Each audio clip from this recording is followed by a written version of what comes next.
माननीय अध्यक्ष जी,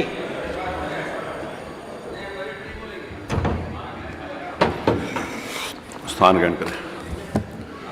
बस संख्या 1 प्रश्न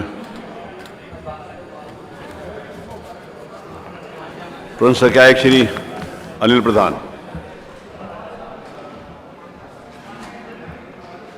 आपका धन्यवाद। आपने बेसिक शिक्षा से जुड़े इस महत्वपूर्ण विषय पर मुझे बोलने का, अनुपूरक पूछने का मौका दिया।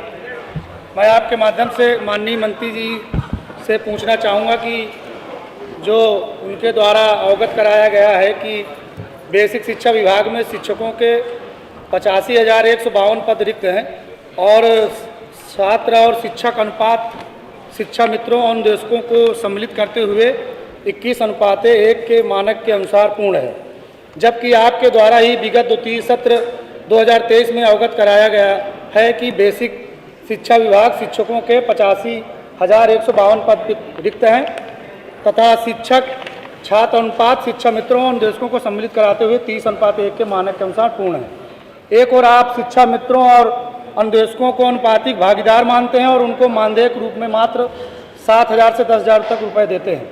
शिक्षा मित्रों एवं अनुदेशकों का मानदेय आपके द्वारा क्यों नहीं बढ़ाया जा रहा? अनुदेशकों का मानदेय बढ़ाने के लिए माननीय न्यायालय द्वारा भी कहा जा चुका है। सरकार कह रही कि लगातार छात्र पंजीयन में बढ़ोतरी हो रही है और शिक्षकों की कोई नई भर्ती नहीं हुई, फिर भी अनुपात संतुलित है। छात्र शिक्षक अनुपात आप पूरे प्रदेश का एक साथ लगाते हैं, जबकि चयन प्रक्रिया जनपदीय चयन समिति के द्वारा होती है। कई जनपदों में शिक्षकों की संख्या बहुत कम है। तमाम ऐसे विद्यालय हैं जहाँ अभी भी नियमित प्रधानाध्यापक नहीं है।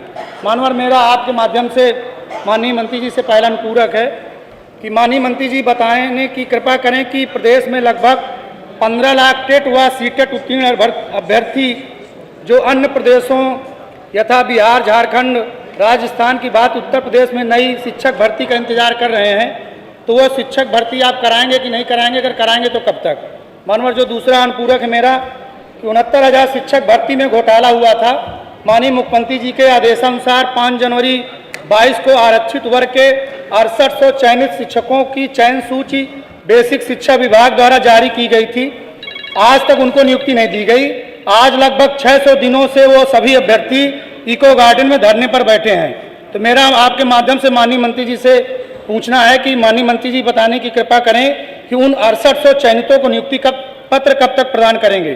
और तीसरा है मेरा मानव अनुपूरक कि माननीय मंत्री जी बताने की कृपा करें कि जिन शिक्षकों का अंतर जनपदीय स्थानांतरण एवं पारस्परिक स्थानांतरण है उसको कराएंगे कि नहीं कराएंगे? अगर कराएंगे तो कब तक कराएंगे? और एक आखिरी मानवर अनुपूरक है आपके माध्यम से। 2 अनुपूरक अलाउड होते हैं, अब 4 अगर आपकी अनुमति हो सर। हाँ। कि विगत वर्ष सर 2023 में शिक्षा सेवा चयन आयोग का गठन किया गया था, किंतु अभी तक अध्यक्ष एवं सदस्यों की नियुक्ति नहीं की गई। माननीय मंत्री जी से निवेदन है कि बताने का कष्ट करें कि अध्यक्षों एवं सदस्यों की नियुक्ति सरकार कराकर नई शिक्षक भर्ती का विज्ञापन कब तक जारी करेगी? धन्यवाद। श्री अभय सिंह।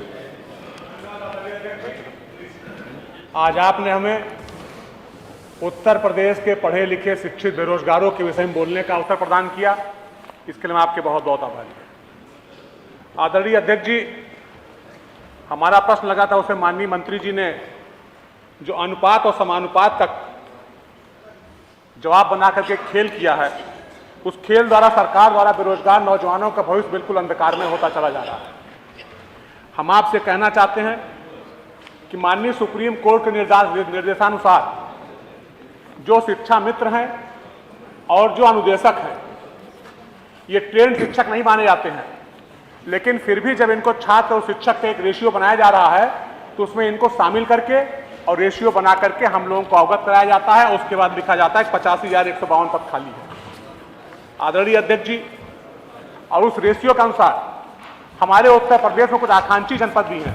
आकांक्षी जनपद का अर्थ ऐसे है कि वो जनपद जिनकी सामाजिक और आर्थिक स्थिति में बहुत खराब है। जैसे उन जनपदों में आता है चित्रकूट, फतेहपुर, सिद्धार्थनगर, बहराइच, श्रावस्ती, बलरामपुर, चंदौली, सोनभद्र। बहुत से एकल विद्यालय हैं, बहुत से और विद्यालय हैं। तो जो अनुपात बनाया गया है, समानुपात बनाया गया है, वो इन विद्यालय की इकाई को ना मान करके पूरे प्रदेश को इकट्ठा करके बनाया गया है, जो कि इस सदन के माध्यम से पूरे उत्तर प्रदेश की जनता गुमराह हो रही है। आदरणीय अध्यक्ष जी, हम आपसे कहना चाहते हैं और आपका संरक्षण भी चाहते हैं कि जूनियर विद्यालयों का भी इसमें कोई आंकड़ा नहीं दिया गया जो आपने समानुपात कर दिया है। ना ही सरकार ने आज तक कोई प्रयास किया कि जो जूनियर के शिक्षक हैं पिछले 7-8 वर्षों से उनका कोई प्रमोशन नहीं किया गया है। हमारा आपसे अनुरोध है, हमारे 2 इसमें प्रश्न हैं अनुपूरक। नंबर 1 ये, अभी सुप्रीम कोर्ट ने एक निर्देश जारी किया है, उस पर भी सरकार ने कुछ नहीं किया है।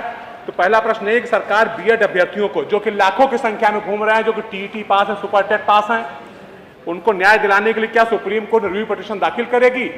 और दूसरा प्रश्न ये है कि माननीय सुप्रीम कोर्ट के अनुसार अगर शिक्षा मित्र अन्वेषक शिक्षक नहीं माने जाते हैं तो सरकारी अफसर उस आंकड़े को सही करें कि कितने शिक्षक हैं और कितने छात्र हैं।